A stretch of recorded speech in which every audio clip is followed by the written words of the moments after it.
Some killers use force, some use fear, and some don't need either. In the summer of 1990, women across Seattle met a man who seemed calm, polite, trustworthy. He knew how to speak softly, how to smile just enough to lower your guard. They called him the Charmer. But behind that charm was something ritualistic, something cruel. When the first body was found, it wasn't just murder. It was a message, a body carefully posed, a scene deliberately staged. Then it happened again, and again. 3 women, 3 crime scenes, each more disturbing than the last. This wasn't random violence. This was control. This is UNSAID Case Files. And this is the story of George Russell, the killer who didn't look dangerous until it was far too late. George Waterfield Russell Jr. was born in April of 1958 in Florida. Almost immediately, his life was marked by instability. His parents separated while he was still an infant. His mother eventually moved him across the country to Mercer Island, Washington, where she remarried. But instead of finding structure, George found distance. By the time he was 16, George was living with his stepfather, a relationship that quickly became tense and unsettling. During this period, Russell developed an inappropriate fascination with his stepmother. He watched her. He spied on her. When his behavior was discovered, he was kicked out of the house. From there, George drifted between relatives, living with aunts, never settling, never forming secure attachments. It was during these years that his boundaries, already weak, began to disappear entirely. Trouble followed him. Throughout his teenage years and into early adulthood, Russell repeatedly came into contact with law enforcement. The crimes were mostly small at first: truancy, theft, burglaries, but they formed a pattern. Rules didn't apply to him. Consequences were something to be avoided, not feared. In 1971, Russell was caught skipping school. Instead of punishment, he was given an unusual opportunity. He was allowed to work at the Mercer Island police station. For most teenagers, that might have been a turning point. For George Russell, it became a lesson. He learned how officers spoke, how they carried themselves, how authority sounded. He learned that a uniform, or even the suggestion of one, could disarm suspicion. Years later, women would say they felt comfortable around him, that he seemed responsible, trustworthy. They didn't know where that confidence came from. As Russell grew older, he gravitated towards Seattle's nightlife, bars, cocktail lounges, places where people went looking for connection. He wasn't aggressive. He didn't rush. He listened. But rejection cut deeply. When women turned him down, Russell didn't simply walk away. He obsessed. He internalized the slight. At one point, he crossed a line, impersonating a police officer. The incident got him banned from a club, but more importantly, it revealed something dangerous. Russell wasn't just seeking attention. He was testing power. In 1987, he was formally diagnosed with antisocial personality disorder, a condition marked by manipulation, lack of empathy, and disregard for the rights of others. By then, the charm wasn't just a personality trait. It was a tool. And by the summer of 1990, George Russell was ready to use it. By the late 1980s, George Russell had learned something important. He didn't need to scare people. He didn't need to threaten them. All he had to do was make them feel safe. Russell blended easily into Seattle's nightlife. He spent his nights in cocktail lounges and bars, places where conversations were casual, lights were low, and defenses were down. He wasn't loud. He wasn't flashy. He listened. Russell asked questions. He nodded at the right moments. He let women talk about themselves. To strangers, he came across as polite, thoughtful, harmless. But that image only worked when he was in control. Rejection was different. When a woman turned him down, Russell didn't brush it off. He didn't laugh it away or move on. He stewed. He replayed it. He internalized it as humiliation. And humiliation to Russell demanded correction. At some point during this period, he crossed a critical line, impersonating a police officer. It wasn't just role play or bravado. It was experimentation. Russell was testing how easily authority could override suspicion, how quickly people complied when they believed someone had power. The incident got him banned from a club, but it didn't stop him. If anything, it reinforced the idea that identity itself could be a weapon. Behind the scenes, Russell's behavior was growing darker. His fantasies became more rigid, more controlling, more violent. In 1987, he was officially diagnosed with antisocial personality disorder. The diagnosis explained what those close to him already sensed: a lack of empathy, chronic manipulation, no genuine remorse. But diagnoses don't stop killers. They only describe them. By 1990, Russell wasn't acting on impulse anymore. He was deliberate. He selected women carefully. He waited. He planned. And when he finally crossed from fantasy into action, he didn't hesitate. Because by the summer of 1990, George Russell wasn't just playing a role. The mask was set. The pattern was forming. And his first victim was already dead. The summer of 1990 was warm in the Seattle area. Long daylight hours, busy streets. A season when people stayed out late and paid a little less attention to their surroundings. That's when George Russell struck for the first time. On June 23, 1990, a nude female body was discovered behind a restaurant parking lot in Bellevue. Her name was Mary Ann Polreich. She was 27 years old, a resident of Redmond. She had been strangled. But it wasn't just the killing that immediately stood out to investigators. It was the care. Mary Ann's arms and legs had been crossed neatly, as though she had been placed in a coffin. Her eyes were covered with a plastic lid. This wasn't rage. This wasn't chaos. It was deliberate. The positioning suggested control. Someone who remained after death, arranging the scene to satisfy something personal. Someone who wanted the body found, but found their way. There were no signs of robbery, no indication of a struggle that spilled across the area. Russell hadn't panicked. He hadn't rushed. He had taken his time. At the time, police had little to go on. No witnesses.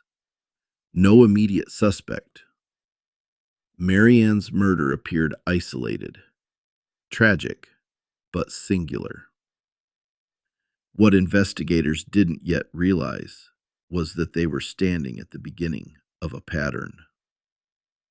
The strangulation indicated close contact, hands-on control, a killer who wanted to feel life leaving the body. And the staging suggested something even darker. This wasn't just about death. It was about possession. After the murder, Russell returned to his life as if nothing had happened. He went back to bars, back to conversation, back to charm. No one around him noticed anything unusual, because the most dangerous killers don't change after their first murder. They relax. For weeks, nothing else surfaced. No second body, no clear link. But killers like George Russell don't stop after one. They refine. And by August, he would escalate, bringing his violence into private spaces and leaving behind scenes far more disturbing than the first. He didn't flee. He didn't withdraw. He blended back into the city. For weeks, there were no new bodies, no public panic, no visible signs that a serial predator was moving through Seattle. But silence doesn't mean stopping. It means planning. By August of 1990, Russell had changed his approach. The parking lot was gone. The exposure was gone. This time, he went somewhere private, somewhere controlled. On August 9th, 1990, police were called to a Bellevue apartment. Inside, they found Carol Beatty, 35 years old, dead in her bed. The violence was immediate and overwhelming. Her head had been beaten repeatedly. Bite marks covered her arms. Plastic wrap had been placed over her head. But again, what stopped investigators cold was the staging. Carol's body had been positioned with her legs spread toward the front door. A shotgun had been placed, pointing inward, toward her body. This wasn't symbolic to anyone else. It was symbolic to the killer. Russell wasn't just killing anymore. He was performing. The apartment showed no signs of forced entry, which meant Carol likely knew her attacker, or at least felt comfortable enough to let him inside. That detail narrowed the field. And then came the detail that haunted detectives. Carol's daughter later told police that during the night, she heard someone moving through the apartment with a flashlight, searching rooms, before vanishing. Russell hadn't fled immediately. He had lingered. He explored. He took his time. This was escalation in every sense of the word. The violence was more extreme. The humiliation more intentional. The control more absolute. Investigators now believed they were dealing with a serial offender, someone who was gaining confidence with each murder, someone who wasn't just chasing a high, someone who was refining a ritual. And while police began connecting the dots, Russell was already preparing for his final act, one that would leave no doubt about his intentions. Because by the end of August, the charmer would strike again. And this time, he would leave behind the one mistake he couldn't talk his way out of. By the end of August 1990, George Russell was no longer hiding his intentions. Each crime had grown more violent, more personal, more deliberate. And on August 31st, 1990, he crossed a line he couldn't erase. That morning, police were called to an apartment in Kingsgate, just outside Kirkland. Inside the bedroom, they found Andrea Randy Levine, 24 years old. The scene was brutal. Randy had been stabbed repeatedly. Her skull had been bashed in. This was overkill. Violence far beyond what was necessary to cause death. A release of rage, control, and fantasy all at once. But once again, Russell stayed. After killing her, he staged the body. A sex toy had been shoved down her throat. In her left hand, Russell placed a book, More Joy of Sex. It was mocking, deliberate, a final statement. This wasn't about secrecy anymore. It was about expression. One more detail immediately caught investigators' attention. Randy always wore a distinctive ring, one she rarely, if ever, removed. That ring was gone. The apartment showed no signs of forced entry, reinforcing what police already feared. Randy likely knew the man who killed her. By now, detectives were convinced they were dealing with a serial killer operating in the Seattle area, one who targeted women he could charm into trusting him. But unlike the previous murders, this one left behind a loose thread, and loose threads unravel everything. Within days, investigators would learn that the missing ring hadn't disappeared. It had been given away. And that single act of arrogance would lead police straight to George Russell. By early September of 1990, investigators were no longer searching blindly. 3 women, 3 crime scenes, 1 escalating pattern. The murders of Marianne Polreich, Carol Beathy, and Andrea Levine shared key traits: intimacy, staging, and control. The killer wasn't random, he was methodical. And now, he had made a mistake. While investigating Randy Levine's murder, detectives began asking questions about the missing ring. Friends confirmed it was distinctive, something she always wore. Soon, police received a lead. A woman came forward saying she had been given a ring by a man named George Russell. He told her he had bought it from a street vendor in Canada. The story didn't hold. Investigators traced the ring to a pawn shop where it had been sold. The trail was clear. On September 12, 1990, George Waterfield Russell, Jr. was arrested. Once in custody, the evidence began to stack up quickly. Forensic testing linked semen samples found at the crime scenes to Russell.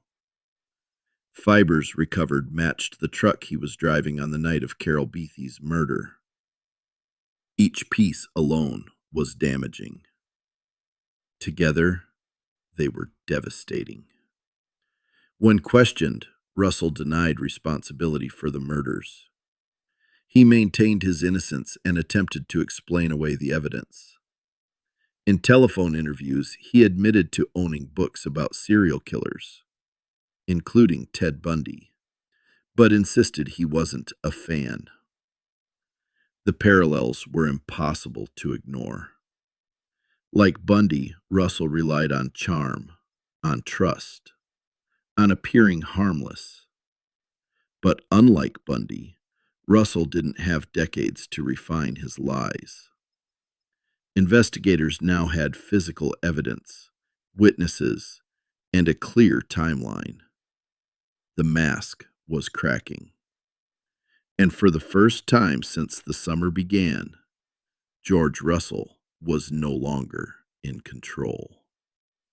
What remained was the courtroom, where charm means nothing and silence speaks volumes. George Russell entered the courtroom in 1991 the same way he entered bars and apartments: calm, quiet, controlled. There were no outbursts, no visible nerves. As the trial began, prosecutors laid out a case built on pattern, evidence, and intent. They walked the jury through each murder, one by one, showing how the violence escalated and how the staging connected every scene. The forensic evidence was impossible to dismiss. Semen samples linked Russell directly to the victims. Fibers matched the truck he drove. The ring taken from Andrea Levine led investigators straight to him. Witnesses testified about Russell's charm, how safe he seemed, how easy he was to trust. That charm didn't translate in court. Russell pleaded not guilty to all charges. He did not take the stand. Instead, he watched. Families of the victims filled the courtroom. They listened as details of their loved ones' final moments were described in clinical, unflinching terms. Through it all, Russell showed no emotion, no remorse, no reaction. In October 1991, the verdict was read. George Waterfield Russell, Jr. was found guilty of 1 count of first-degree murder, 2 counts of aggravated first-degree murder. As the words were spoken, Russell remained still. For many in the room, that silence was louder than any confession. The trial had exposed what charm had concealed for years. A man driven by control, entitlement, and cruelty. But the case wasn't over yet, because sentencing would determine whether George Russell ever walked free again, and the court would make sure he didn't. In November of 1991, George Russell returned to court for sentencing. There was no uncertainty about the outcome. The only question was how much of his life would be taken in return. The court reviewed the severity of the crimes. 3 murders marked by sexual violence, degradation, and deliberate staging. These were not crimes of impulse. They were calculated. Russell was sentenced to 2 life sentences, plus 28 additional years. There would be no parole, no second chances. As the sentence was read, Russell showed no visible reaction. No anger, no grief, no acknowledgement of the family sitting only feet away.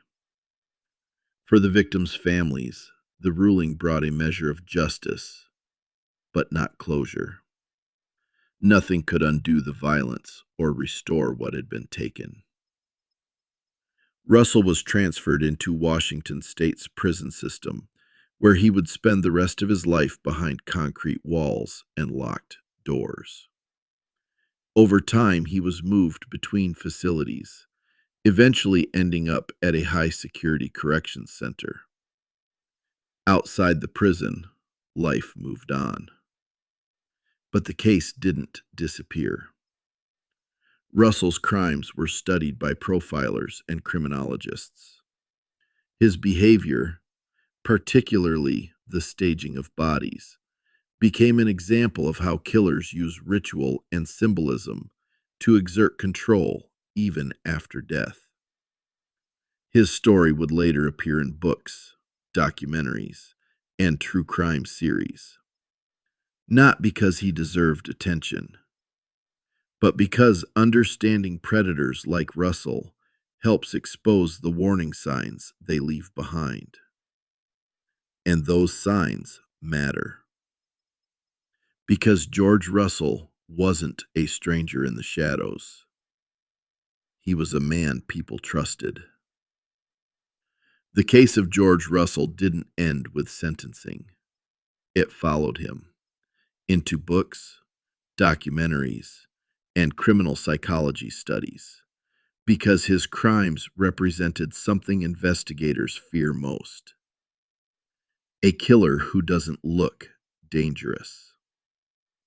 Russell became the subject of Jack Olson's 1995 book, Charmer, A Ladies' Man and His Victims, a detailed examination of how charm, manipulation, and entitlement can become lethal when left unchecked.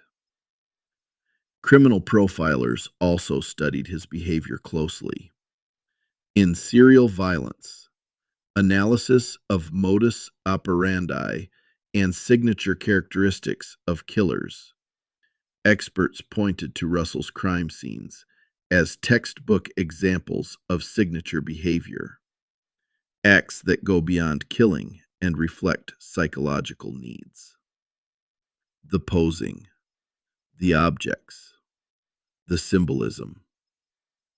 These weren't random choices. They were expressions of control. Russell's case was later featured in multiple true crime television series, including City Confidential, Secrets of the Morgue, Dead of Night, and Murder by Numbers. In Most Evil, he was ranked 17 out of 22 on their scale, an attempt to quantify something that ultimately can't be measured. What stood out most in every analysis wasn't the brutality alone.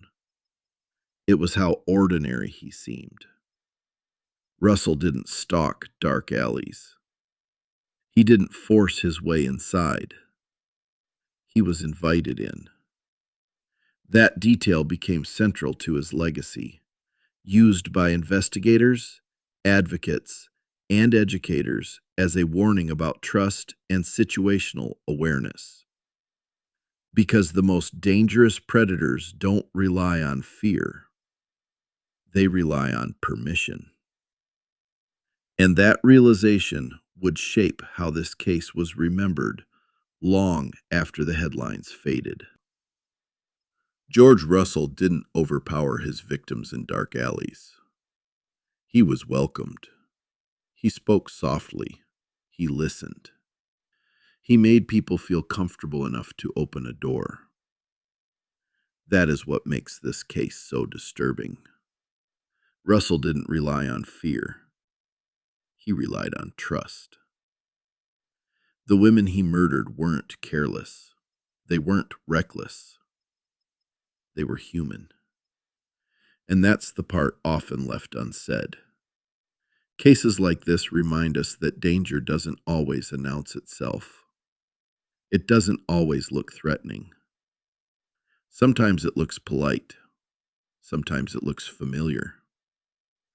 The legacy of George Russell isn't about his crimes. It's about the warning they leave behind. Pay attention to boundaries. Trust your instincts. And remember that no one is owed access to you. The stories told on UNSAID case files exist to honor victims, not killers. To remember the people whose lives were taken and to recognize patterns that might save someone else. Because the most dangerous predators aren't always the ones who scare us. They're the ones who don't. The cases we cover on UNSAID case files aren't told for shock value. They're told so the victims are remembered and the patterns are seen. Behind every headline is a life that mattered, a voice that was silenced, a warning that often came too late. If this episode stayed with you, help us keep these stories from being forgotten. Follow UNSAID Case Files wherever you listen. Subscribe for future episodes and share this story because awareness is one of the few tools that can still make a difference. Thank you for listening. Stay aware, trust your instincts, and stay safe.